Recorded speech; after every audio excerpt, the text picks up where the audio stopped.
Tu as entendu parler de la plainte pénale visant la Maïf autour de la garantie accident de la vie, et tu veux comprendre clairement les enjeux juridiques, éthiques et assurantiels derrière cette affaire. Dans cette vidéo, je t'explique le contexte, la chronologie, les bases légales, le rôle des médecins conseils, les risques pour la marque et pour le secteur, et les pistes de réforme.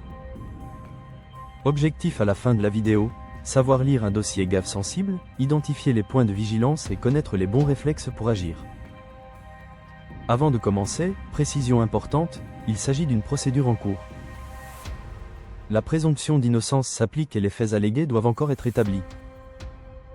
Notre approche est pédagogique et neutre. Contexte et enjeu: la plainte pénale cible des pratiques présumées de corruption dans la gestion de dossiers GAV. L'enjeu dépasse un seul acteur, il interroge la transparence des expertises médicales, l'équité de l'indemnisation et la confiance des assurés.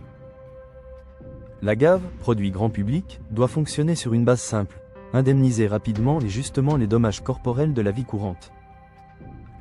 Chronologie des faits présentés: accident et ouverture du dossier GAV, premières expertises médicales, dépôt de plainte, ouverture d'enquête, audition et réaction officielle de l'assureur, puis extension des vérifications à l'été suivant. Cette séquence illustre le passage du terrain assurantiel au terrain pénal, avec des effets immédiats: collecte de pièces, audition, communication publique et gestion de crise. Fondements juridiques essentiels: 3 piliers à connaître. 1. Le Code pénal encadre la corruption active et passive, et prévoit des peines en cas de faits établis. 2. La responsabilité civile délictuelle permet d'obtenir réparation d'un dommage causé par une faute. 3. La loi du 5 juillet 1985 encadre l'indemnisation des victimes et simplifie certains recours. Dans un dossier comme celui-ci, la recevabilité d'une plainte repose sur la qualité du plaignant, la matérialité des faits, la localisation, et surtout la preuve. La preuve, nerf de la guerre. Pour que le juge pénal ou civil puisse se prononcer, il faut des éléments probants: rapports médicaux, échanges écrits, expertise, témoignages, traçabilité des décisions, cohérence entre lésions, barème et montant proposé. La bonne foi contractuelle, l'égalité d'information et la motivation des décisions deviennent des points d'appui majeurs. GAV et éthique des expertises: le cœur du débat porte sur l'indépendance des évaluations. Quand l'expertise est pilotée par un médecin conseil lié à l'assureur, la question de l'impartialité peut être soulevée.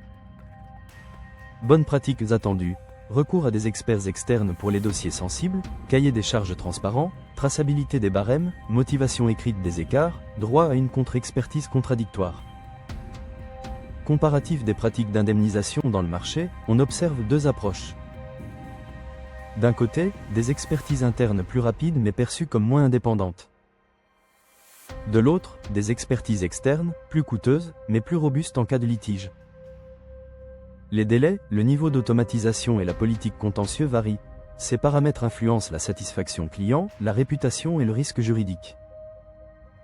Risque réputationnel, financier et RH: une affaire pénale entraîne 3 ondes de choc. Réputationnel, atteinte à la marque et défiance client. Financière, coût juridique, provision, dynamique commerciale affectée. Ressources humaines, pression sur les équipes juridiques et médicales, et questionnement sur la gouvernance. La réponse exige un plan de crise, audit, comité éthique, revue indépendante de dossiers, et communication factuelle. Rôle des régulateurs: l'ACPR et, plus largement, les autorités peuvent diligenter des contrôles, formuler des recommandations, voire sanctionner. Le dialogue régulateur-assureur vise à prévenir les dérives par des audits ciblés, des lignes directrices sur les expertises et une exigence accrue de transparence dans la gestion des sinistres corporels. Recours des assurés et mode d'emploi pour un assuré, les réflexes gagnants sont clairs. D'abord, rassembler les preuves médicales et administratives. Ensuite, solliciter une contre-expertise indépendante et documenter chaque étape. Enfin, en cas de blocage, s'appuyer sur un avocat spécialisé en droit des assurances et sur les voies amiables disponibles avant le contentieux. Le respect des délais est déterminant. Mesures de confiance et pistes de réforme côté compagnie, 5 leviers structurants. Audits internes réguliers. Charte déontologique opposable avec les médecins conseils.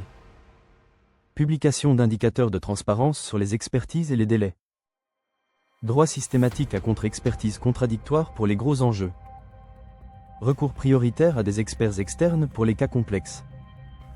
Côté législateur, des pistes existent. encadrement renforcé des expertises, registre des décisions contestées, médiation spécialisée GAV, et articulation avec les dispositifs anticorruption existants. Retenons 3 idées. 1. La GAV est utile et protectrice, mais sa légitimité repose sur la qualité et l'indépendance de l'expertise. 2. La preuve et la transparence sont les clés pour sécuriser l'indemnisation et trancher un litige. 3. Une gouvernance éthique, des procédures claires et un contrôle régulier protègent à la fois l'assuré, l'assureur et le secteur. Si tu prépares le BTS Assurance ou si tu veux aller plus loin sur les sinistres corporels, les barèmes d'indemnisation et la gestion des litiges, télécharge mon e-book de révision complet. Abonne-toi, active la cloche et dis-moi en commentaire, selon toi, quelle mesure améliorerait le plus la confiance dans la GAV? La contre-expertise systématique, un registre public, ou une médiation indépendante avant procès?